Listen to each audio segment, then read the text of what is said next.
This is your global briefing. Here's what's shaping the world today. I'm Dr. Sean Maryland, analyzing the day for you. The United States is now at a critical moment in its confrontation with Iran.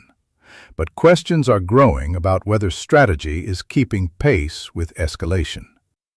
A fragile ceasefire exists, yet U.S. forces remain in a high-alert posture, enforcing a wide naval blockade and preparing for further strikes if negotiations fail.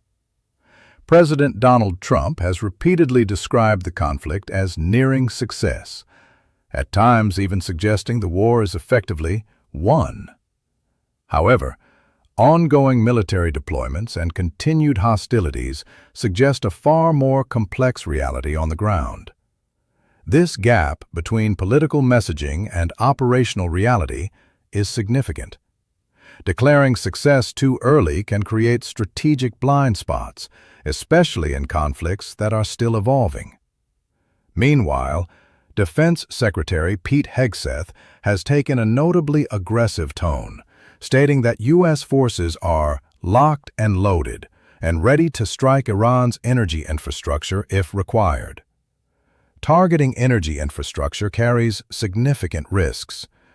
Analysts warn that such actions could disrupt global oil markets and escalate the conflict beyond regional containment. At the same time, officials have raised concerns that public claims about battlefield success may not fully align with internal assessments.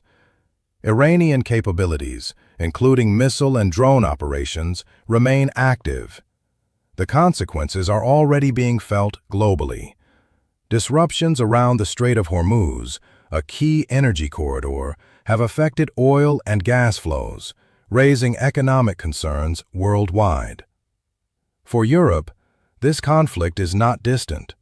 Uncertainty in U.S. strategy has begun to raise questions about long-term coordination and stability within transatlantic alliances. There are also growing debates about the legal framework of the war itself. Some international law experts argue that elements of the conflict may lack clear legal justification under global standards. What we are seeing is not just a military conflict, but a communication challenge. Strategy, messaging, and execution appear increasingly misaligned. In modern geopolitics, perception is as important as power. Mixed signals can create uncertainty, not just for adversaries, but for allies as well. The Iran conflict is far from over, and the real question is not whether the United States can win, but whether it can define what winning actually means. Stay informed, because understanding the world is power.